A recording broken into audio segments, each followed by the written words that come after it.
Hey, everybody, welcome to this episode of the W Production Podcast. I'm Dr. John Meis here with my partner, Wendy Briggs. How you doing, Wendy?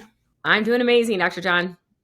Fantastic. All right. Well, we've got an interesting topic today, and it has to do a little bit with how we think about production, how we think about money, and how we get our heads in the right place so that we can be successful.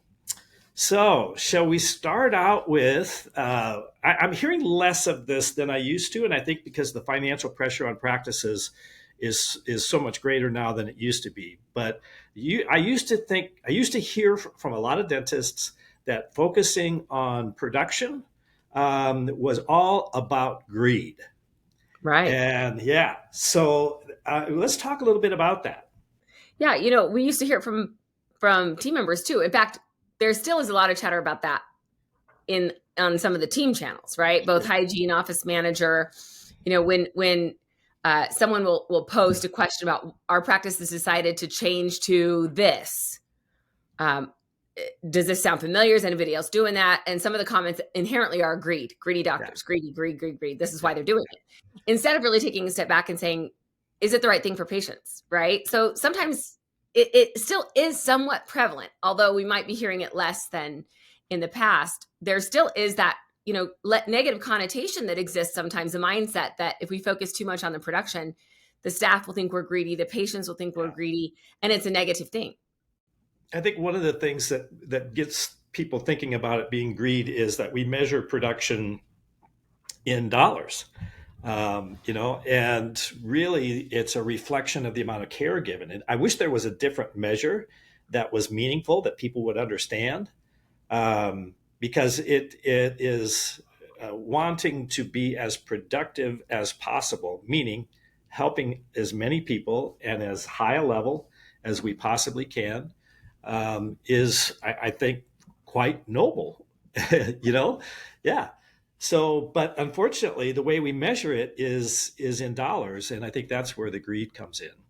Yeah, it can be a little bit off-putting to some people, and Yeah, and right. also when we talk about increasing case acceptance or a focus on case acceptance, sometimes there's again that negative connotation that we're talking about diagnosing unnecessary or unneeded Yes, care. right. And that has nothing to do with it. It really is about higher level communication. There's so much opportunity in every single dental practice. In the early days, Dr. John, if you remember, one of the first reports we would run when we were doing a practice audit was unscheduled treatment plans report. Yep. Because we wanted to see if their case acceptance process was effective or not. And Right. literally every practice, even those that are like, we have no work, all of our patients have been restored. When we pull up that report, there's millions of dollars sitting there in Yeah. unscheduled treatment. Oh, that's so true. That's so true. And what, years ago, practices rarely failed, right? Right. But that's not the case anymore. Practices do fail.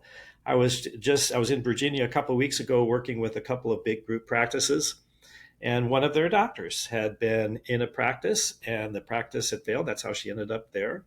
And so it is somewhat a matter of survival. If we don't produce enough, then we shut the doors, and then then nobody is served, right? The patients aren't served, the team isn't served. Yeah. And what about the Yes. rural practices, Right. That's, as you mentioned, there's a tremendous risk there if we don't have enough cash flow coming through. And I mean, every single person listening to this podcast has experienced this in the last few years when we have the COVID crisis that nobody could see coming. Some practices were very well prepared because they had plenty of cash reserves, but many practices didn't, because that's just not how it's done in dentistry. Our overhead is high, our costs are high, our startup costs are incredibly high. Yeah. So we have young doctors that have, mortgages to kingdom come, high school debt. And so it does become a matter of survival for those circumstances, even in normal day-to-day operations. But then you throw a curveball at them like COVID. We have had other doctors that we worked with over the years that have had some pretty significant unexpected curveballs thrown their way. Yeah. And production and cash, has determined their survival. Yep, that's right. So in our CEO group, which is the group that we help doctors go from single location to multi-location, multi-doctor, and we guide them through that process. We have an exercise called cash confidence, and that is, dentists don't think about having working capital on hand, have no idea how much they should have, And it's just a tool to help them think through in their particular situation how much they should have. So, Yeah, interestingly enough, Dr. John, let's give our listeners just a couple examples, right? So one of your CEO doctors, longtime TTI client and friend, Dr. Ed Hood, he spoke at our summit a couple years ago about what happened with the 1,000-year flood in Denham Springs, and overnight, a couple of his locations flooded yep, and were destroyed, and the cash that he had built up through that process and through some other strategies that he'd been really focusing on the last few years actually saved him through that. yep, yep. No, that's true.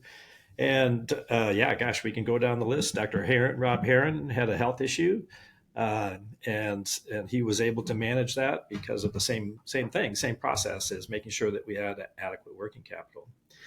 And so when we get back to production, one of the things that I've been taking some heat about over time is I talk about the concept of diagnostic assertiveness, and that if we brought a patient in and we had 20 doctors do a diagnosis and treatment plan, we wouldn't end up with one treatment plan. We would end up with a range, and one of those would have the most treatment, one of those would have the least treatment. It's not a judgment. I'm not saying one's better than the other. I'm saying if you took those two extremes, it could be bad. But in the typical set of doctors, it's not a bad thing. It's just a thing that is. And so when I point out that people have low diagnostic assertiveness, they sometimes think I'm telling them to diagnose differently. And that's really not what it is. And so I have a slide, and actually got the slide from you, but it's a picture of two teeth, and they're molars, and they have large amalgams in them, and you can see cracks in the teeth, and you know the one I'm talking about. Yeah. And so I'll ask the room, all right, what would you do for these teeth? Everybody says crown. And then I say, okay, if I go in your office, I'm not going to see any teeth like this, Mm-hmm. right? I bet I am. I know there was in my practice. And so their standard, what they think should be done is this, but they're not quite performing up to it, And so Right. when I talk about diagnostic assertiveness, it's just perform what you think is the right thing. Just do it more consistently. Right, 100%. And some of that is team support, right? A really Oh yeah, interesting phenomenon that we often see is sometimes there will be well-intentioned team members, whether that's a hygienist or an assistant or even the front desk, that are almost standing between the patient and the diagnosis, and they're trying to save their patients money by yeah, not having to recommend care. Sometimes I've seen, well, we shared a screenshot or a question that we got from a doctor recently that said, doctor leaves the room, hygienist tells them the care that has just been diagnosed is not needed. How do yeah. we handle that? Mm. Right? That's a problem. And so offering minimal care to save patients money really is not the ethical option. We've even seen people at the front desk, treatment coordinators change their recommended treatment to something less expensive without even really talking to the doctor about that, which Yeah, again has its own ethical yeah, challenges there. But in our world, we love to see patients given the opportunity to choose for themselves. Not everyone's going to choose world-class care. Not everyone can, but they should at least have the opportunity to decide, right? absolutely. And if we look at, those patients that we see in hygiene all the time, there's very, very few circumstances where patients wouldn't see a benefit from something, Yeah, right? Whether that's a preventive service or a restorative service, just about everybody we see could benefit from some kind of care yep, or an additional service. And so in the early days when I would temp or fill in for colleagues, my goal was always to find at least one thing that would benefit the patient, every patient that I saw that wasn't on the treatment plan, that wasn't in the schedule, and actually do it that day. And it was amazing how rare that approach was. yeah, People were yeah. shocked by it. They were stunned by it. And I'm like, this is something the patients actually need. So why aren't we doing it on a consistent basis, to your point? And why would we do preventive services? To prevent disease, right? Mhm. Yeah. And what dental problem gets better over time? None of them. They all get worse, right? So the sooner you treat them, the better. But if you have this break in your head that, oh gosh, if I tell them about the treatment that they would benefit from, then they're not going to like me, or my team's going to think I'm greedy, or, that stuff goes on in dentists' heads all the time. And it's really destructive to patient care. Yeah, absolutely. And also, we've also seen circumstances where the focus on production can be too heavy, right? I love your concept Yes. of diagnostic assertiveness because it really is about finding balance. Balance. Yeah. And I think focus on production is kind of the same, right? And balance as well, not overall team production, but doctor versus team production or doctor versus hygiene production. All of those things need to be considered with a certain level of balance because I think again, if the focus on production is too much, then people feel like, they're not hitting their daily target. They feel like they're getting, you always talk about not wanting people to feel like they've been spanked or chastised or guilted or lectured. Nobody wants to feel that way. They want to feel Yeah. encouraged and supported. And so I think having too strong of a focus on production can also be a negative thing. So finding balance is where it's really critical. And I would say as well, we often hear from, practices will hire us often. And we begin with a focus on hygiene. Because in our world, that often is an untapped area of potential in the practice because all of the preventive services that we've mentioned. But again, because of that focus on hygiene, sometimes the hygienist can feel almost unfairly targeted. So we've got to be careful about that and make sure there's balance. Sometimes the hygienists are like, okay, we're tired about having our production be why we're not hitting goal or why we're not doing the things that everybody wants us to do. But then the doctors really aren't growing their side, so it can become a little bit of a conflict point if we're not careful with how we manage it. Yeah, for sure. One of the a common complaint we hear from team members about morning huddles is when the morning huddle is all focused on production and really money. Yeah. At the end of the day, if that's the major focus, not that it doesn't have a place there, but it has just a place. It's not the entire thing. It's not the entire focus. It's about getting your team ready to have an amazing day and do amazing customer service. Yeah. And I think there too, Dr. John, how we talk about it matters, right? Making sure that everyone understands that in our practice, production isn't necessarily the goal, but it's the result that comes when we take the best possible care of our patients. Yeah. And so when we approach it from that angle, everyone understands, like you said, that production is just how we measure. And we wish that there was a different metric other than the dollars because we don't want the dollars to be the key focus. We don't want to come across as being focused only on cash flow, but really production is the representation of how well we're serving our people. Yep. And our people deserve the very best care. And so when we focus on production, the angle or the approach really should be, celebrating production when we hit targets is because our patients are receiving excellent care. And that's something that should be important to everybody. Yep. Yeah, for sure. And then sometimes it's helpful to remind team members that production, if there's enough of it, leads to profits. And profits are where all the good stuff comes from, right? It's where all the new technology comes from. It's where bonuses come from. It's where raises come from. It's where we get to take time off and we get to go to great meetings, and that's where it comes from. And without it, those things just don't happen. Right. On a recent podcast, Kelly Black and I were talking about incentives and how to keep the team fired up and motivated consistently.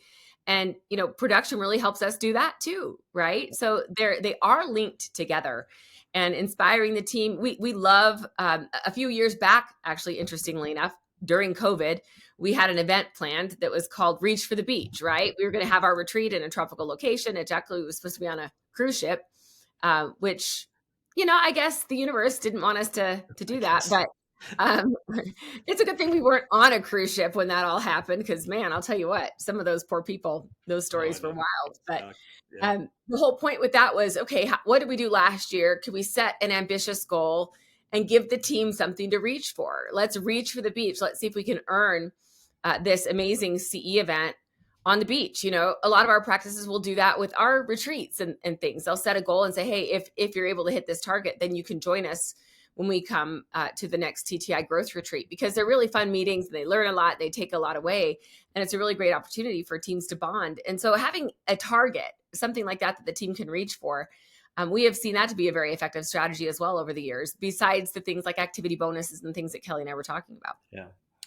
And when we set goals, it certainly makes sense to have the team involved in setting goals. And when we set goals, ambitious goals, we also have to have a plan, because Yeah. goals without a plan is very, very frustrating with teams. So if we're going to have a 20% growth, where's that growth going to come from? How much of that's going to be from hygiene? How much that's going to be from doctors? What's hygiene going to do differently than they've done in the past that is beneficial to the patients? What's the doctor going to do differently than they did in the past? And so making sure that we have that plan in place, that people know that we are keeping with the win-win-win philosophy, and that is any change that we make has to be a win for the patient. That's the first win and the most important one. And if we don't have a win there, we shouldn't be doing it. Second is, a good win for the team. So how is the team going to benefit from it? And, a reach for the beach. That's pretty good. Pretty good. Yeah, that is. In comparison with the message that I saw recently, where the entire team hit their goal. They had a same day goal of about $20,000. Now, granted, it was a multi-doctor practice, multi-hygienist practice, and the reward that the team got was a $5 Starbucks card. Yeah. And it was pretty much a wonk wonk. Yeah. We're all killing ourselves to accomplish this, and she's like, it doesn't even buy my drink. That doesn't even buy one beverage in today's world. And so, in a way, I love that approach. The patient wins, but the team needs to have a significant win, and we should have the win be commensurate with the effort. Yep. We always say if there's a return on effort, the effort will continue, and what gets measured improves. And so, having a way to reward that effort is important for consistency and sustainability of whatever it is we're trying to accomplish. Yeah. In our high impact dentist course, we teach a change management process, where you think through the 3 wins. Here's a change you're going to make. Okay, let's think through the 3 wins. Think how we're going to communicate this to patients, how we're going to communicate it to the team.